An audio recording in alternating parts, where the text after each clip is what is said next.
കവി വിനോദ് പൂവക്കോട് രചിച്ച കാട്ടുപൂവെന്ന കവിതയാണ് ഞാനിവിടെ ചൊല്ലുന്നത്.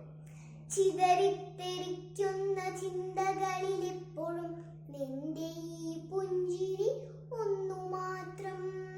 മഴവില്ലുപോലെ നീ മനസ്സിൽ തെളിയുമ്പോൾ ഉണരുന്നു എന്നിൽ ഈ മോഹങ്ങളും. കൃഷ്ണ തുളസിക്കം തുമ്പു മോഹിക്കും നിന്റെ ഈ വാർമുടി ചുരുളിലെത്താൻ.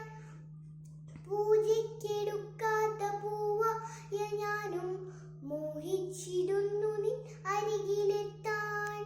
മണമില്ല മധുയില്ല പൂജയ്ക്കെടുക്കിൽ താനേ വളർന്നു കാട്ടുപൂവാണു ഞാൻ.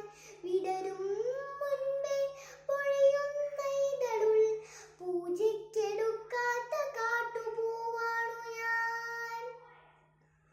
ഇഷ്ടമാണെന്നു ഒന്നു ചൊല്ലുവാൻ വേണ്ടി നിത്യവും നിൻ മുമ്പിലെത്തിടുമ്പോൾ നിന്റെ ഈ കൊലുസിന്റെ നാദങ്ങളിൽ ഞാൻ താനേ മറന്നൊന്നു നിന്നിരുന്നു.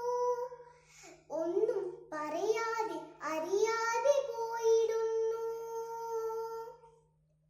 ഇഷ്ടമല്ലെന്നു ഒരു വാക്കു നീ ചൊല്ലിയ വ്യർത്ഥമായി പോകുമെൻ ജീവിതം. നീ നടക്കും വഴിയോരത്തെന്നെ കണ്ടാൽ ചിരിക്കാതെ പോകരുതേ. കണ്ടാൽ ചിരി